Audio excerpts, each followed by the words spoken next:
Ducks fans, are you ready?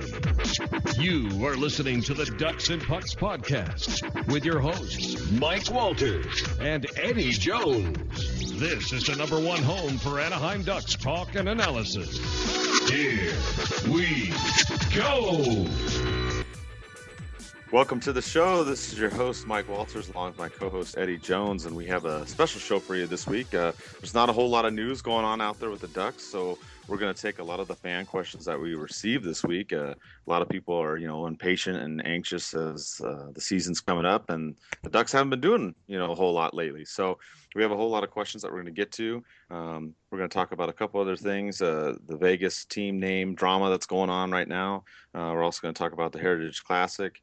And we have a couple other announcements, in regard to the website and Ducks and Pucks, so we'll get to those. But the only thing that happened this last week, Eddie, is the Ducks did make one signing, a minor one, Devin Sideroff, to a 3-year entry-level contract. So that's one move that the Ducks did make. I know it's not, obviously any of the moves that anybody was looking at, but he's a good winger, offensive player. He's put up some good points. Last season, he had 59 points in 63 games with the Kamloops Blazers in Canada. So, it's a good signing. This guy looks like he could definitely be a good player. He only played one game with the Gulls last year, but he definitely looks like he could have a good future with the Ducks coming up in the next couple seasons. Yeah, he's a former third-round draft pick, and he's obviously impressed the GM and the coaching staff enough that they're ready to offer him that 3-year contract and see what more he can do. Most likely he'll be back with Kamloops this year. He's got one more year of junior eligibility, so he'll most likely be with them. And then after that, after the years to come after that, you would expect him to be with San Diego and. There's obviously a chance that he could make the Ducks. Him signing a contract definitely, speaks towards that. And I think, if he has another good season in the WHL next or this season coming up, then next year, he'll maybe be able to follow that up with a strong season in the AHL. And from there, you never know what could happen. Yeah, I agree. I think that's what's going to happen. He'll be there one more year and then, make the jump to the goals, and then we'll see from there. But, at least the Ducks have a lot of players in the system. And we talked about it on the last show. That's kind of how it's going to look next season right now with the way things are going. Obviously, we'll talk about Raquel and Lindholm throughout the show again, like we did last week. But, there's a lot of concern about what is going to happen in the next couple of months. We have a lot of questions from people named Adam or Alex this week. So if we get to your questions, it may be one or the other. So just so you know, we've got a lot of people with those names, and we've got both Alexes, McKay and Zarabia. They ask about, the signings, and are the Ducks going to do any kind of a trade or signing of a free agent in the next, couple months here. And I think we talked about the trade scenarios a lot last week, Eddie. We talked about New York, which is kind of come and gone. We've talked about Detroit as well and all their signings. We talked about Tampa Bay. But, one scenario that we really didn't talk about, we can kind of hit it now, is the Ducks signing a free agent as opposed to just trying to make a trade. And we've gone over the list, and the list hasn't really changed in the last week. But if you look at the top scoring left wingers that are available, you have Yuri Hudler. He had 16 goals last year. You have Matt Cullen. He also had 16. Brandon Purry, which the Ducks let him go. He had 14 goals, and there's no news that they're planning on bringing him back. You also have Thomas Fleshman, who also had 14 goals. If you remember, he was with the Ducks for a little while. And then you have Verbata with 13 goals. So those are kind of the guys that are out there as far as the wingers that are available. And, you and I both kind of think that it's more likely the Ducks would make a trade for a defenseman to get somebody. But if the Ducks were to try to do a signing, I still think Hudler's a guy that the Ducks could go after, Eddie, because they could pick him up and maybe get him, at less than $4 million, maybe in the $3 million range, and then maybe trade somebody else on the defense. Maybe not for that scoring winger, but maybe for a prospect or a draft pick. I don't know that this would be the scenario that they'd try and do. You and I kind of think that they would go to trade for a winger, but this is another option, maybe to keep an eye on as the time keeps going. And as we've seen these other teams sign their players, Detroit, Tampa Bay, and et cetera, this might be something the Ducks will have to look to, Eddie. Yeah, that's for sure. And with Raquel and Lindholm needing to be signed to trading a defenseman to have to bring in a guy, maybe not through a trade like you said, but to sign a free agent, you would have to move out some cap space, and you look at maybe Dupre or Stoner or even Fowler who are making just under $4 million. You'd have to move out one of those guys to say go out and sign a Yuri Hoodler, and I think he'd be a good fit for the Ducks. He's kind of what they're looking for right now, a creative winger who can put some goals in the back of the net as well. So it's definitely an option. He's still out there. The fact that he's still out there, it could be bad, but it is good news for the Ducks in the fact that he won't command as much money as he would have if he had gone earlier in free agency. So, it's definitely something that is possible for the Ducks. We obviously still think a trade is going to be possible as well, but what we mentioned so many times last week on the podcast is they're kind of all dominoes. One thing relies on the other, and if once Raquel and Lindholm gets signed, that might push a trade, or it might push a signing, or a signing might push the signing of Raquel and Lindholm, which might push a trade. So they kind of all hinge on each other right now. So we're just kind of waiting for that first one to fall.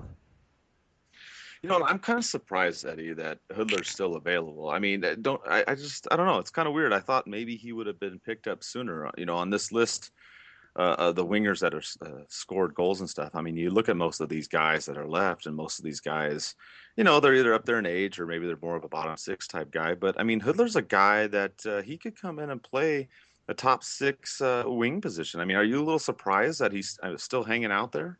Yeah, and out of everybody, I think I'm definitely surprised that he's still there. I mean, you look at a guy like Vrabada and you wonder how no team has picked up him. He did struggle last year, and his plus minus was really bad. He struggled with with a Vancouver team who also struggled as well. So it's not as surprising to see Vrabada still there, but Hoodler, who had a great season a couple years ago in Calgary, had a decent season split between Calgary and Florida last year. It is surprising to see him still there, and it kind of makes you wonder maybe his health isn't there, or maybe he's considering options outside of the NHL, or who knows why right now. You haven't heard too much other than really lately that Vancouver is interested, and obviously, the Ducks remain one of the teams that's interested because he fits what they're looking for, but it is surprising to see a guy like that still around. You would have expected him to go, if not in the first day, within at least the first week or two of free agency. Yeah, and I think with that too, along the lines like you said, it's actually a benefit for the Ducks, because if the Ducks do try to go out there and get Hoodler, I definitely think that they could get him, at a lesser value than the $4 million. So there is that possibility that the Ducks could talk to him, sign him to a 1 or 2 year deal, less than that, and then like you said, obviously something else has to give. Then the Ducks would have to make some kind of a trade after that anyways to make that cap space. Obviously hoping that Raquel and Lindholm get resigned. Then I think if that was the route, I really think Dupree and Stoner are the two that you'd have to look at. I mean, if you look at the contracts of the Ducks defensemen, you look at Simone Dupree, he's with the Ducks 5 more years at 3.7 each year. And you've got Stoner 2 more years at 3.25. So those are guys that say, you sign a Hoodler at that $3 million range, somewhere in there. If you can dump one of these two players for some prospects or draft picks or what have you, whatever, that's not going to really affect the cap too much. That's kind of what I would see as the scenario, Eddie, in this case. If not, then we go back to our original scenario and we talk about you trade Fowler to get, some kind of a winger, and you work it out that way. I really think that's, I don't know. I just think those are the two ways, kind of like a fork in the road, that the Ducks are going to have to go with, unless, of course, something happens with the negotiations with Raquel and Lindholm. I'm not saying that I've heard that, but just, things can go south. But I really think those are probably option 1 and option 2 right now, Eddie. Yeah, and there's not many options that they have right now. I mean, they have to get Raquel and Lindholm signed, and when they do that, there's not a lot of cap room to work with. And we've talked about it many times too. There's a big logjam on defense right now, especially on the left side. There's 5 guys who we could think would start in the lineup, and 4 guys who have one-way deals. So you've got to move somebody, even if you don't go and trade him for a winger, or if you don't plan on signing anybody either way. I mean, you still have to move one of those guys out, whether it be Lindholm if you can't sign a contract, whether it be Fowler if you're looking for more of a bigger trade piece, or like you said, whether it be Dupre or even Stoner, if you can end up moving that contract too, somebody has to move off that blue line, not, if not one, maybe even two. And the Ducks are always looking to free up some cap space, so I'm sure they're going to get creative before the season starts, and we're going to see a little bit of a shakeup there, at least if anything's going to happen. Now, with that, say that the Ducks don't, get too many more forwards. We have a lot of questions, asking about how are the Ducks going to do with the way the team is now, and some other things. We'll get to some of those. One interesting question we had from Khalid, he asks about Sam Steele and Max Jones.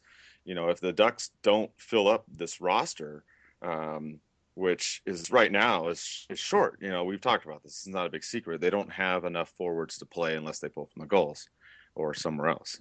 So if they're going to, pull from, the draft picks this year, you have Steele and Jones, obviously the first round picks. And Khalid wants to know, do we think that they would play? I don't think that they would, Eddie. I don't see that happening. I mean, Jones just got cut from the USA team camp, which it's not a big deal or a big surprise. I mean, that stuff kind of happens because you have to get it down to 33 players, and that's just the way it goes. It's not really the end of the world there. I mean, maybe it's a little bit surprising to some, but I'm not too surprised. But I don't see those guys coming. I think it's going to be the other guys that we talked about last week: Eddie, Cordelius, Nason. Those Richie, Wagner, those guys. I think those guys are all going to be the ones that get the first crack. I mean, it could, but I don't see it being likely. Yeah, I don't expect any of those guys to start the season with the Ducks. They'll obviously participate in training camp and they'll get a shot. But if anybody had the shot, it would be Jones, and that would just be because of his size. He looks like he's able to play in the NHL size wise right now, but he could definitely benefit from a season or two in the OHL with the London Knights. And, Sam Steele's a little bit smaller of a guy. He could definitely benefit from a couple more seasons of junior as well. So I think bringing these guys up right now to the Ducks, I mean, it's not possible. There's obviously a chance they could wow in camp and prove that they deserve to be here now. But I think both of them could definitely benefit from a couple more seasons in junior, and that's where you see, like you said, a guy like Cordelius or Nason or Richie who could step up this year and steal a roster spot from another player.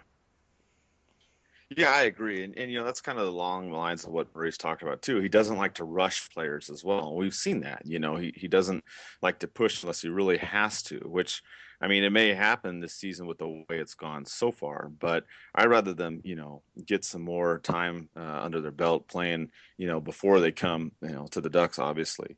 And also, if you missed it too, we had Jones on the show a couple weeks ago. So if you go back and check, we had an interview on there, and it was a good interview. He's highly motivated, which is good, and he really wants to contribute to the Ducks. So, as we talked about before, we're glad that we got him because we thought we weren't. We thought he was going to go a little bit higher in the draft. So there's that if you want to go back and listen to that. Another question we have also, along the same lines with the Ducks and not having the wingers and whatnot, we had Alexander McKay and Frederick. They both ask, how are the Ducks going to do next season? Also, they both assume, Raquel and Lindholm would be back. And obviously it's really, really early. And we've said this before, but if you look at the Ducks now and pulling up from the goals, which they'd have to do, how would they do? And I talked about this on the last week's show, Eddie. I think defensively they're fine. I think in the goalie area they're fine. But yeah, offense is going to be interesting. I mean, there's going to be some line juggling for sure if there's not more signings of other players. People are going to be called up. And, I am a little nervous, at least in terms of goal support. I just don't really know. I mean, last season they did poor, and you and I talked about this. That was really rare. They did that once before back, when they first started in the late 90s. But, I don't think they're going to do as poorly as they did last year.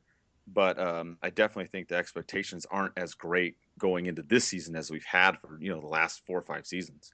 Yeah, and really at the beginning of the offseason, I think all of us were excited to see, what Freddie would get for us, and if we were going to trade Fowler and who we were going to bring back. There was obviously a lot of rumors around trading Vatanen before he was signed. Murray said the team is not going to look the same next year. We're expecting big things, and then free agency comes and nobody gets signed, and then there's no Fowler trade after the draft, and now we're sitting here and we're looking at this team, and we're seeing where Richie's going to play a bigger role this year, and Nason most likely will play a bigger role, and the only forward they brought in really is Mason Raymond. And Raquel's still not signed, so this team, it's not as good as it was on paper as last year. I still think they're good enough to push for the playoffs. But I'd be lying if I said I wasn't a little bit worried about the team going into this season. By no means are they the strongest team in the league on paper. They might not even be the strongest team in the Pacific Division on paper. So it's going to be tough for them. I think they're going to need a lot of young guys to step up if they don't make a trade or sign anybody to fill those holes. And it's tough to rely on those guys when you're a team who has some high expectations of winning a Stanley Cup. So it's worrying right now. I mean, there's still time. There's still a lot of time before the season starts, but they're slowly running out of it. Yeah, I agree. And I mean, that's one question that we had that George asked us about too, is he goes, well, how did the Ducks avoid another slow start to the season? And I think it's along the lines of what you said. Even if the Ducks do go out and say they get one more winger, a trade or signing, whatever, I think part of it is going to have to be the younger guys stepping up and carrying the load for this team. Because some of the senior guys, they weren't carrying it last year, and I mean the whole team wasn't, to be honest. We knew in October and November the team as a whole wasn't getting the job done. But you had Perry not doing anything in the beginning, not scoring any goals. You had Getzlaf not doing much either. I mean, and Kessler was a little slow too. I mean, they're all slow in the beginning. It wasn't really one guy. So to me, I thought it was a little bit of an anomaly last season what happened with the Ducks in the beginning of October, November, because we were all surprised. We were all shocked. And even with this team maybe not being at the same offensive level as they were last year, I don't see them having that kind of a slow start again. And I really hope that they don't. But I think the key is going to be looking at the talent pool from the goals during this preseason, seeing how well they match up with the existing roster players and figuring it out from there, Eddie. I really think that's what the Ducks are going to have to do, even if they get another player. Yeah, I don't expect them to have as slow a start as they did last year. I mean, that doesn't happen often. The core of the team's still there. You would expect this team to start off a lot better than they did. But it's them starting at 500 after the first 10 games. That's not necessarily a slow start, and that's something that could be a reality for them with the roster they're going in with at the beginning of the season. Like you said, and kind of the theme of the podcast so far is the young guys are going to have to step up.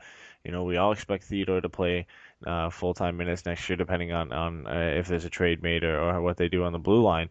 He's going to have to take a step up this year, and he's going to have to play more than the 19 games he played last year. Nason, like we mentioned, Richie for sure is going to have to step up offensively. If Cordelis gets a shot, or if anybody else gets a shot from down with the goals, they're going to have to step up and help this team out, because there's a lot of holes to fill right now, and if they don't step up and contribute, there's nobody else better to bring in and fill those holes. So it's going to be a tough start if they can't do that.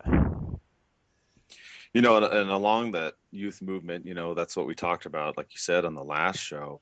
We have Adam Runyon. He asked about that. He goes, the team is starting to look much younger right now. And his concern is are the Ducks, still cup contenders for the next few years, or has that window closed in Anaheim as a result of what's gone on? And I don't think the window has necessarily closed. I still think that they have a chance to do it. Are the expectations as high this year? No, of course not. I don't think that they are, at least right now. Given that we still have a couple months for things to be done.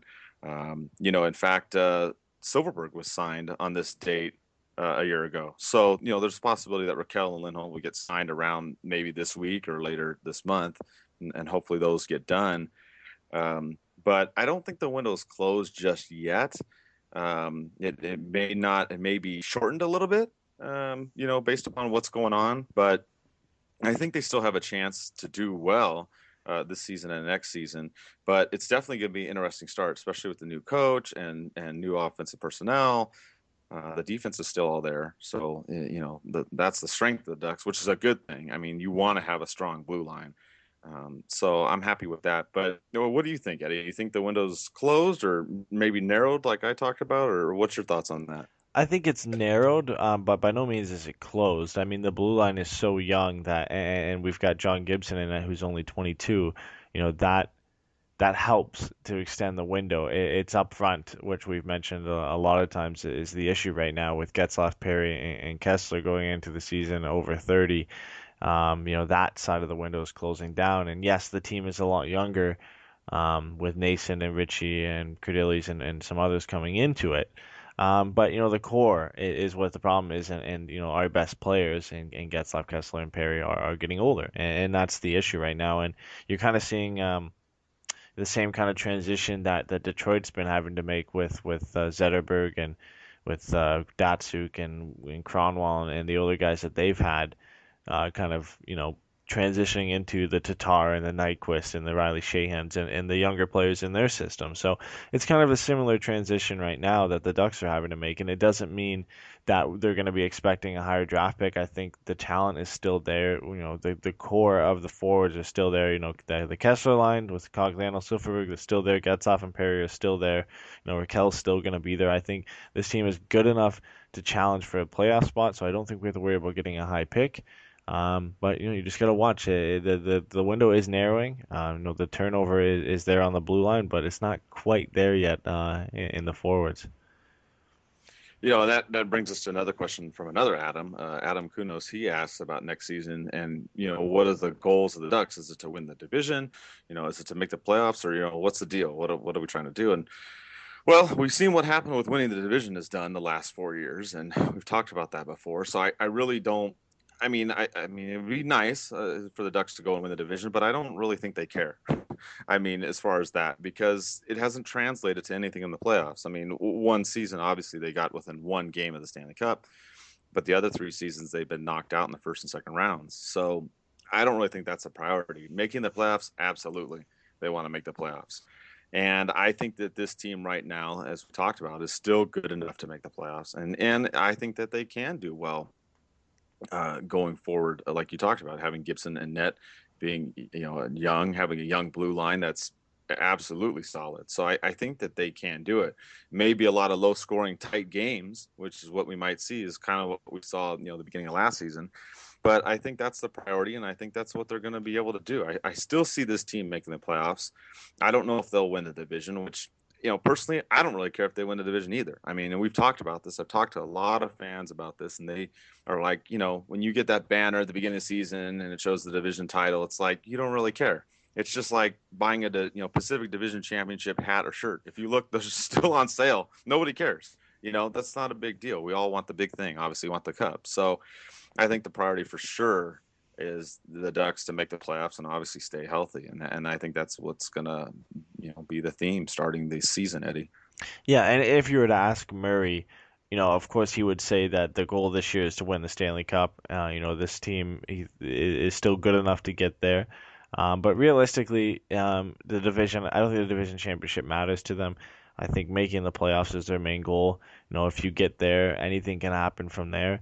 I think this team is still good enough to challenge and to play some tight games and make it there. It's going to be tough, and that's for sure. And it's never easy for any team to make it to the Stanley Cup Finals and win. But the obvious goal for this team is to make the playoffs. Anything short of that is a disappointment. It's a major disappointment. I mean, going out in the first round is still a disappointment this year if they end up doing that, no matter who they face. So. It's still high expectations for this team. I think we'd all disappointed in anything less than a Stanley Cup final visit or a win. So the team's gonna have high expectations again, and the players are gonna have to deal with it. Yeah, I agree, and I think we talked about the lineups too. Like you said, some of the stuff's still going to be the same. I mean, you're still going to have the Kessler line with Cogliano and Silverberg, so that line is going to be fine. They're going to do what they're going to have to do.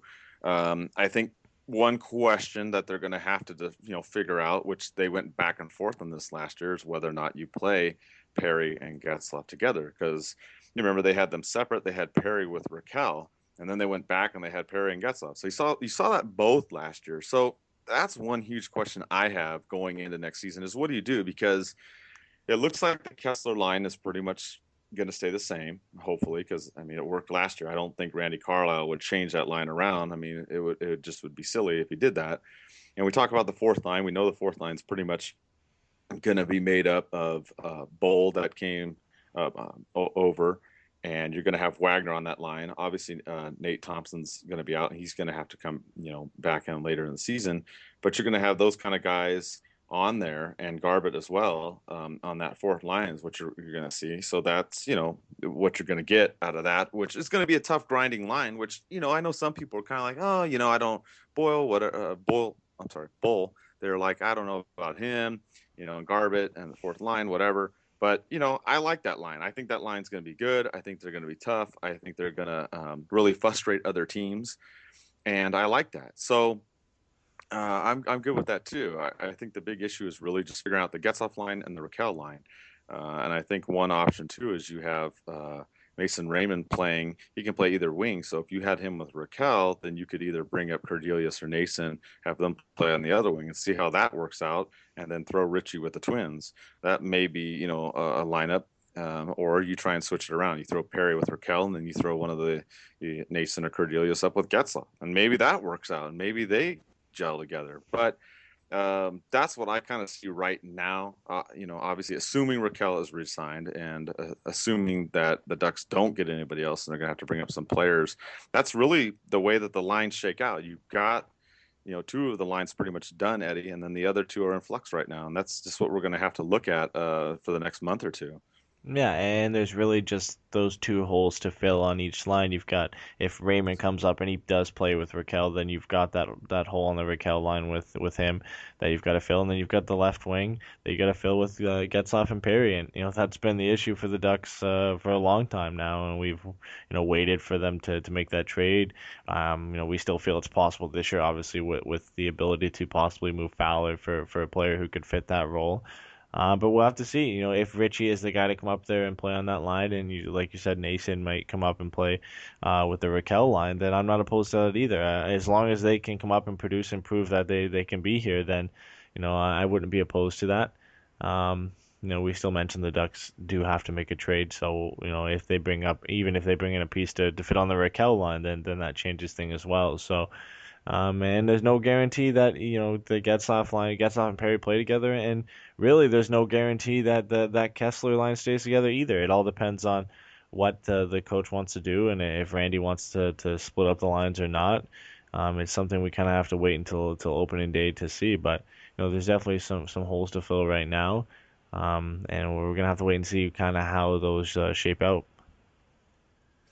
And along those lines of waiting and seeing, Alex Arabe, he asked us this question. It's kind of an interesting one. Maybe some of you out there can feel the same way, but he wants to know, what sports are we watching, since he's not around. And some of you can tell from, my posts and stuff, I've been watching the Angels, obviously, which they have not been having a great season, we all know. But you know what? Still my team. So still going to some of the games coming up here in August and September, and still going to root for them. But that's really all I've been watching. I'm kind of excited to see the World Cup of Hockey come up next month.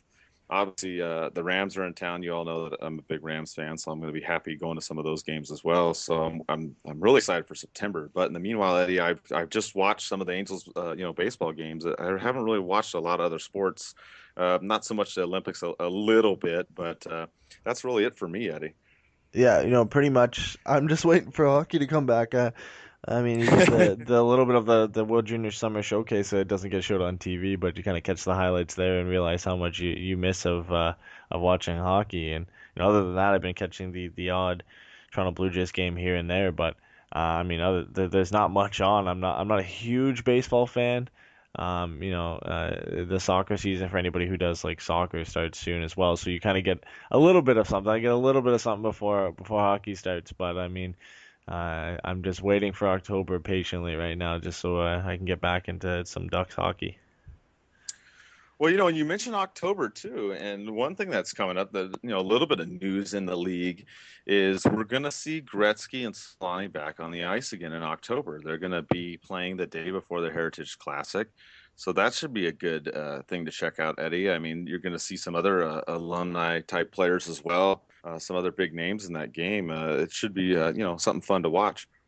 Yeah, the Heritage Classic is always a fun thing to watch. I mean, you get it's pretty much like the Canadian version of the Winter Classic. It's always two Canadian teams who face off, and you get to see the Oilers and the Jets face off really in October this year, and some big names who show up in the alumni game. You know, the Oilers are gonna have the historic players who played for their team. You know, Gretzky's gonna be there, Curry's gonna be there, Messier's gonna be there.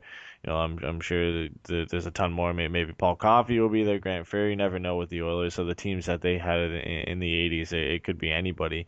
And then obviously with the news that relates to the Ducks is that Timo Solani is going to be there for the Winnipeg Jets.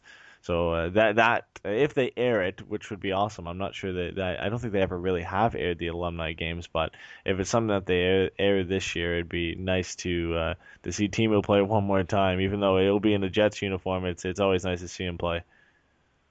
You know, and speaking of those uniforms too, how much do you like that? I mean, they went back, you know, to the old Jets, and the presentation that they had the other day, they showed, you know, the Oilers and the more predominantly orange jerseys, and then they showed the Jets ones, and I like that. I like the throwback style, Eddie. Yeah, for sure. It's a nice, like you said, a throwback to the old Jets, the old logo. You know, they obviously updated it when they came back in, kind of to separate themselves in a way from the old Jets, but to now to kind of throw back and you know show their heritage to the old Jets in the Heritage Classic. So it kind of makes a little bit sense. But I definitely like them better than the Oilers jerseys, that's for sure. The Oilers jerseys pretty much look like the jerseys that they wear all the time. So it's nice to see the Jets come back and wear those jerseys, even if it's just for one more game to wear them one more time. Yeah, and it's definitely you know, fun event. That game's always a good game to watch. And the only other real news around the league is Las Vegas. As you've heard, you know, they got a team. Originally, the name was supposed to be the Black Knights, and now we've heard that there's all kinds of stuff going on with this. It's kind of interesting situation, Eddie. This is something you and I talked about during the week. We joked about, you know, about who has the right to what name and different laws in the U.S. and Canada and all this. We were kind of sifting through it, but basically in Vegas, the owner Bill Foley, he's trying to get the name, and he was looking at the Black Knights. And the reason why he was looking at that name is he actually went to West Point several years ago. And for you, those of you that don't know, is the U.S. Army is Black Knights, which they've actually thought about changing that name in the last couple of years and whatnot, and they haven't officially done it, at least to my knowledge, unless something's happened recently. But that was the name he was looking at. There's no issue in the United States or with the, you know, the Army or anything like that. But in Eddie's backyard, the London Knights, they own the name the Knights. So it's a weird situation. They could use the name in the U.S., but they can't use the name in Canada. So it's just a weird deal. I mean, they could, but then they'd have to pay the London Knights. So it's just a total mess. So it's a real interesting situation, Eddie. That it looks like the team has 4 other alternate names. They haven't mentioned, you know, what they are, and it looks like they're trying to do some research and figure it out. But kind of a stumbling block, you know, for Vegas. I mean, they're really trying to get everything done, and they're kind of under a crunch, Eddie, here to try and figure out what name that they should go with. Yeah, it's something I feel bad not knowing that, you know, being from London, that the Knights actually own the name the Knights in Canada, and the fact that, you know, it creates such a big problem for Vegas because, I mean, a lot of us thought that's the name they were going with. That's one had been rumored that they were going with, and now the fact that they would have to pay the London Knights a large sum of money to use that name in Canada every time they come, and obviously they have Calgary and Edmonton in the Pacific and Vancouver in the Pacific Division. They're going to be going up there a lot to play Canadian teams, so it creates an issue either way for the new Vegas team, and you know they're going to have to rethink their name now. I don't think you know, the London Knights can pretty much ask for as much money as they want, and I don't think it's an ideal situation for a new team entering the league trying to make as much money as they can. You know, personally, I don't like the name anyway. I think there's a lot better options they could go with. I know we've heard, you know, rumors of possibly Aces or Gamblers or Rebels or a whole bunch of other options. I think there's a lot better ways they could go than the Black Knights. You know, that might be a favorite of the owner, but if he wants to use that name, he's gonna have to shell out some serious money to the London Knights, which, you know, I'm not really opposed against because they are my hometown team. So. Yeah, I agree with you though. We talked about this name. I wasn't, you know, a lot of people are like, "Oh, Black Knights, this is like a cool name." I didn't really care for it. I was like, well, that's the U.S. Army's name. So, I mean, I know a lot of people didn't know that, and I know that, U.S. Army and college sports isn't, as big. It's not a USC or a Penn State or Alabama or whatever. But, I just didn't really think the name was, it didn't really make sense to me because, I mean, if you've been to Vegas, the only thing really medieval there is Excalibur. I mean, if you really think about it, there's not a lot of ties to it. The knights. I'm just sorry, it's just not really a name that goes with it. But I think you and I talked about, we like the Aces. We thought that would be probably the best one. Another one that had come up that people have told me about was Jokers. But then I told people you got Jokerit in Finland. I don't know if that's some kind of issue over there. I don't know, but probably not, because they wouldn't be going over there. But then again, it's not original. So it's going to be interesting. They have 4 names planned. We don't know what they are as alternates, and they're looking through them. They're going through designs and stuff. And according to a couple articles I read, I guess they're going to try to have this figured out in the next 30 days. So I hope they get it done and they reveal it.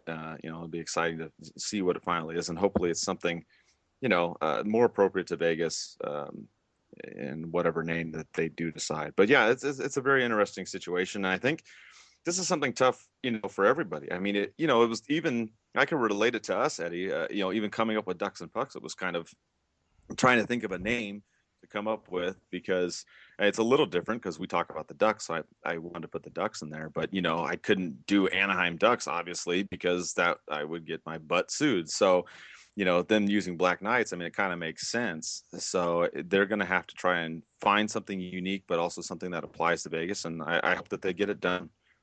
Yeah, they have to find something that they can market everywhere, and something that makes sense to you're gonna have the fans in Vegas, and that's where you're gonna have to start. You're gonna have to start your fan base. Every new team starts with a local fan base, and it expands out from there. I mean, we're a fan of a team where obviously the fan base started in Anaheim and it grew. Obviously thanks to Disney and the Mighty Ducks and the movies and everything, but a fan base that has grown out of a local team into a countrywide and North America wide fan base. So Vegas is going to have to find something that can stick in people's minds and is something that people are going to remember. And if they can't end up using Black Knights or the Aces or whatever, they've got 4 that they're looking at now. They've got plenty of time to make a decision. They don't really have to rush anything right now. They have until next season, so we'll have to wait and see what they choose. I mean, it's never an easy decision. This is something that they're gonna have to stick with. It's not like they can change it if they don't like it. So I'm sure it's something that Foley and the rest of his management staff are really looking into. Yeah, and once we figure out or hear something, obviously we'll post whatever news that we hear. And for those of you that are still missing hockey, which I know it's all of us, the Fedorin Cup is coming up again. It's on August 20th at Anaheim Ice. So if you haven't bought your tickets, I encourage you to do that. You can go to ASFA, go on there. You can buy tickets. I highly recommend the VIP tickets if you can afford them. I bought them last year, and it's very beneficial. You get to go in a little bit early before the long line. You get some food and drink as well, and some other added bonuses. So if you haven't bought your tickets yet, it always sells out. So it may be sold out already, but as far as I know, there's still some tickets left. So I would check it out, get some tickets. I'll be there for sure. I think a few other people from our staff will be there as well, as we have been in the past. So that's something that's coming up to look forward to. That Getzlaf's going to be playing in that. They haven't announced all the players yet, but when they do, we'll post all those as well. And also, Phil Hewitt's doing his fundraiser again for the event. He did this last year where you do a donation. It goes to help fight cancer, just like the Fedorin Cup does. And the money goes to ASFA. And what it is you pick the players' names that you want, and Phil Hewitt will do a goal call for you, basically, where you'll get an MP3 and it'll have him on there saying your name and who scored, the assist. I'm sorry, the goals and the assists for you, or if you want just Ducks players, whatever you want, he'll do it all for you. He did one for me last year, and I have it on YouTube, and we'll post it up throughout this next week so you can kind of see a sample of it. But it's a very good deal, and we were able to get 2,000 last year that was raised through doing that. I know we got some donations yesterday. I was posting some updates trying to get more people. So if you want to do that, please, if you can't make the game and you want to still help out, I highly encourage you to do that. And Phil will get you your own Anaheim Ducks goal call done for you. So look forward to that. Obviously, as I said, Fedorin Cup, August 20th. It's coming up. Check it out. Not too much else going on in the world. One other little thing that we did do, I don't know if you heard about Pat Jenkins, but Pat Jenkins is a huge Ducks fan, and she had her tricycle, which she uses. She doesn't drive a regular car, but she uses a tricycle to get around, do her errands and her daily things. She had it stolen from her back in May. We heard about the story, posted a GoFundMe page, and I have to say I was really impressed by a lot of you out there that helped out. We raised the money to get her a new tricycle in less than 1 day. I was really shocked. I mean, I had posted it. I thought, okay, I wonder how long is this going to take, and it was done ASAP. You guys were great. So we ended up getting the tricycle, delivered it to her on Saturday. She was extremely ecstatic. It took a little bit of time because it's a custom order type deal, and it's a company back east, but we were able to get it done, got it in the duck colors, primarily orange and black. So it was a good thing that we were able to get done, Eddie, and I'm hoping, we can help more people in the future. We helped another girl, if you remember last season, she had her jersey stolen from her car and got her another one. So it's just something good, and I'm glad to see the fans help rally and support. This is something, it's just weird, Eddie, like I talked about, something that started out as a simple idea that turned into a podcast, and now it's also turned into something that, helps the community as well. Yeah, and you really get to see how supportive people are to help people they don't even know sometimes. It amazes me, especially with these GoFundMe things. You see some people set them up, and then all of a sudden, like, you expect it, and you don't expect people to do too much, and then, in a day, like you said, you reach your goal, and, it's just amazing how some people get together, and this isn't technically about hockey, but how, through Ducks and Pucks and through Anaheim Ducks fans, they can help out other Ducks fans when, something like this happens. So it's just something that's really awesome to see.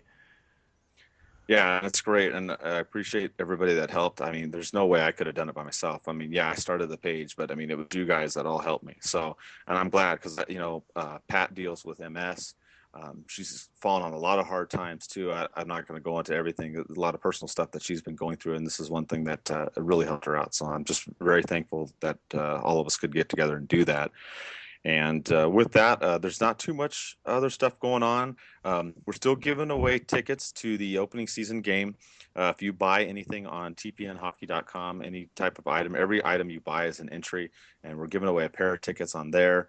We'll also announce a contest on the show here later this month. We'll do that as well. So we'll have 2 different sets of tickets that will be given away. And finally, today is Mike Trout's birthday. So I want to wish him a happy birthday. I know that, like I mentioned earlier, my Angels aren't doing too great, but hey, it's his birthday, and he's still been doing great. And I'll be at a couple games. If you're going in August and September, I will be there, and I'll post when I'm out there, and maybe we can meet up and whatnot. And with that, hopefully Eddie and I will be back next week and have some actual major news. But with that, we appreciate all the fan questions. I mean, you guys pretty much owned the show this week, and hopefully we address some of your concerns. And we'll be back in a week. And let's go Ducks.